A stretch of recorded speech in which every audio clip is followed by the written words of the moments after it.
J'ai surpris un concurrent la main dans le sac et ça a très mal fini pour lui. Je sais que vous adorez mes histoires d'entrepreneuriat, mais là j'ai du lourd, du très lourd. On est de retour en 2019, presque un an après le lancement de GeoRide, un objet connecté pour protéger les motos. Tout se passe bien, on a de plus en plus d'utilisateurs, on vient même d'être décerné meilleur tracker GPS par Moto Magazine. Et là je me dis, ok, il est temps de passer à l'étape supérieure. On décide à la dernière minute de s'inscrire au plus grand salon moto de France, le salon du 2 roues de Lyon. On arrive sur place dans un énorme hangar.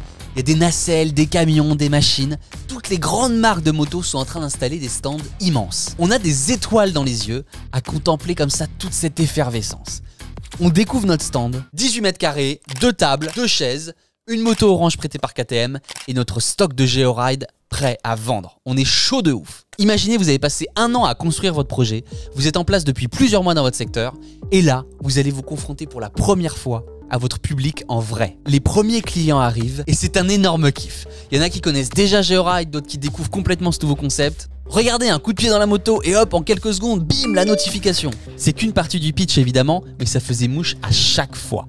On était hyper rodés, c'était génial. Bref, superbe expérience. Jusqu'à un moment. Je voyais une personne qui était là dans le fond depuis un moment, avec un air un peu suspicieux comme ça, quoi. Du coup, elle arrive et me dit merci pour la démo, c'est top, mais est-ce que la détection de chute GeoRide par SMS, elle est payante? Bizarre. Je lui explique que non, de toute façon qu'il n'y a pas de SMS, c'est carrément un appel téléphonique que vos proches vont recevoir si vous chutez, et c'est inclus dans le prix de l'abonnement, quoi. On n'avait pas d'appel au secours à l'époque. Ok, bon, bizarre. La personne part, et là, quelques minutes plus tard, il y a une autre personne qui vient me demander exactement la même chose, avec un air comme ça à chaque fois suspicieux en mode doute, quoi. Très bizarre. Voilà, je continue mes démos tranquillement. 30 minutes après, pareil.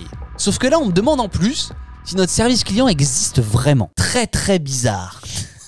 Bon là je me dis il y a un truc, c'est pas possible, je vais leur demander où est-ce qu'ils ont entendu ça. Là ils me disent non mais ouais non mais c'est là-bas, bon apparemment ils font plein de trucs que vous faites pas, voilà apparemment leur produit est meilleur, bon bref. Ok, je leur demande comme ça comment ils s'appellent, pendant une longue minute j'ai réussi à négocier parce qu'ils voulaient pas sortir le nom au début. Et là ils me disent non mais ça s'appelle Buddy Bike, c'est le vrai nom. Et si je vous le donne, c'est parce qu'ils ont quasiment tout supprimé sur internet et je vous fais confiance pour pas aller les harceler. Qu'est-ce que vous faites si vous êtes à ma place à ce moment-là? Logique, vous allez voir le concurrent et lui demander des explications. Problème majeur, il va forcément botter en touche, il va dire bah non mais moi j'ai rien dit, j'y suis pour rien. Vous avez aucune preuve, normal. Donc une autre solution, ça serait d'envoyer quelqu'un pour aller recueillir des infos et les noter, etc. Mais imaginez si vous pouviez vous faire passer pour un client en y allant vous-même. Imaginez le kiff de le prendre comme ça la main dans le sac. Le problème, c'est qu'il va vous reconnaître. Sauf que, Jean Wallan, futé que je suis, personne ne connaît mon visage à ce moment-là. Sur ma chaîne YouTube, je ne montrais jamais ma tête. J'étais toujours en casquette et lunettes de soleil, même dans la vidéo de présentation de GeoRide. Avantage gigantesque que j'ai kiffé avoir pendant des années. Donc là, à ce moment-là, le plan commence à se dessiner dans ma tête.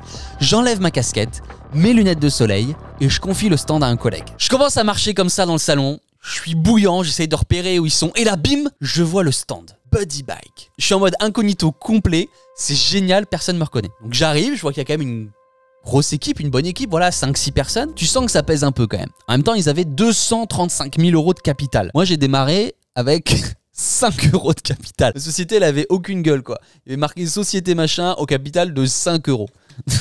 Du coup, j'approche. Et assez rapidement, il y a une personne de l'équipe qui vient me voir et qui tout de suite me tend un flyer. C'est là que le spectacle va commencer. Je fais mine d'être intéressé, forcément. Et du coup, on va me présenter très vite le Buddy Bike. Très sympa, très cool. La meuf m'explique toutes les fonctionnalités du produit sur le flyer.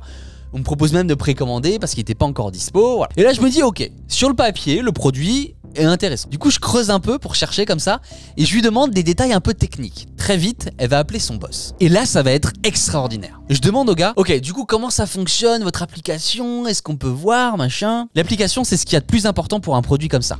Avec GeoRide, dès le début, on a misé dessus à fond. Donc là, il me dit, ok, oui, pas de problème, regardez, voilà l'application. J'essaie d'interagir et ça marche pas, en fait. Quand je clique dessus, il y a la galerie qui s'ouvre, il y a le menu. Et en fait, je me rends compte, c'est littéralement des putains de PNG, quoi. Le mec m'a donné des PNG. Donc, je suis là en lui disant, non, mais en fait, c'est une maquette, ton truc. Donc, c'est en train de monter parce que je me dis, le mec dénigre mon produit, mais il a aucune application de prête. À ce moment-là, je décide de mettre GeoRide assez vite sur la table, mais il faut que je reste assez prudent pour pas me faire griller, quoi. Du coup, je lui dis, ouais, j'ai vu sur le salon, là, je suis passé voir une marque qui s'appelle, je sais plus, je crois que c'est GeoRide. Ils font à peu près la même chose que vous.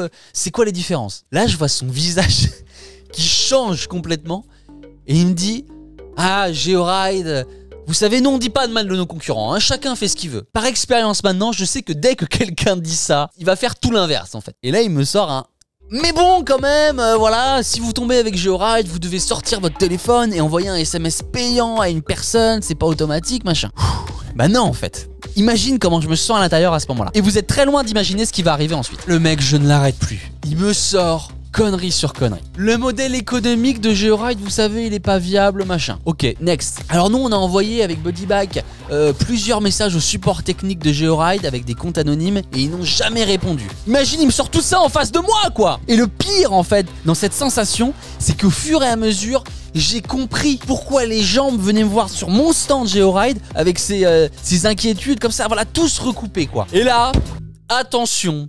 Écoutez bien, le mec va me sortir une dinguerie. Il me dit, je vais vous raconter une histoire. Il y a un mois, un jeune motard a eu un accident de moto à 150 km/h, vous savez. Et Georide a communiqué sa vitesse et son trajet à la police. Du coup, son assurance lui a rien remboursé. Ni les dégâts sur la moto, ni ses frais d'hospitalisation. Là, j'étais dans un état. Alors déjà, évidemment qu'on fait pas ça, mais il faut surtout savoir que si vous avez un accident, la vitesse, contrairement à l'alcool, peut pas être préjudiciable pour vous. Ça peut pas invalider votre assurance en fait. À ce moment-là, je me dis, c'est bon, j'en ai trop entendu, stop. Je rentre à mon stand et je me dis, ok, un jour ce mec, il va le payer très cher. Un an plus tard, on est le 13 février 2020, seulement 2 semaines avant le confinement. J'arrive au salon du deux roues, toujours à Lyon, pour cette 2e édition. Problème, on est extrêmement mal placé. Mais vraiment, tout au fond du salon, derrière une buvette et tout, enfin, catastrophique. Je vais voir la responsable qui s'appelle Shirley. Une meuf super sympa. Je lui dis que c'est vraiment la merde, c'est notre 2e salon, on a mis beaucoup de budget cette année. S'il te plaît, fais quelque chose, Sorette, quoi. Et là, elle regarde son plan et elle me dit « Attends, mais j'ai un stand là, ils devaient venir, mais ils sont pas là. C'est un peu plus grand, mais voilà, c'est juste à côté de Triomphe. » Je dis « Ok, go, je prends. » On réinstalle tout. Et là, magnifique. Je suis super heureux, vous savez pas à quel point. Shirley revient et je lui dis « Putain, merci 1000 fois, meuf. » Et je lui demande « Mais c'était à qui le stand en fait ? Vous voyez venir ou pas ce gigantesque banger ?» Elle ouvre son plan. Et là, elle me dit ces paroles onctueuses. BuddyBike. Mais non. Ça faisait longtemps que j'avais plus de nouvelles d'eux, mais là c'est confirmé, ils doivent être dans une merde gigantesque. On fait un super salon sur leur emplacement, on kiffe, c'est génial. Quelques mois plus tard, juste avant Noël 2020, je reçois un email. En gros, j'avais paramétré des alertes sur société.com pour que je sois prévenu dès qu'il se passe quelque chose. Et là, je lis liquidation judiciaire. Alors là, c'est pas vraiment drôle parce que tous les salariés, ils sont niqués du jour au lendemain. Et c'est pas eux les responsables en plus. Le responsable, c'est celui qui est aux commandes et qui donne à ses salariés cette culture de boîte à la con et qui a entraîné tout le monde à la faillite en fait. Là où le karma frappe, c'est la ligne qui est juste en dessous dans cet email. Jugement prononcé contre le dirigeant de BuddyBike. Je clique dessus. Et là, je vois, Monsieur Machin est condamné à une interdiction de créer ou de diriger une société pendant une durée de 10 ans. Justice a été faite, mais violent quand même. 10 ans sans pouvoir créer une boîte. Ce qu'il faut retenir, c'est qu'il est important de se concentrer sur votre produit et pas toujours sur les autres parce que soit vous allez finir par couler votre boîte comme lui, soit vous allez perdre, comme moi, 30 000 €.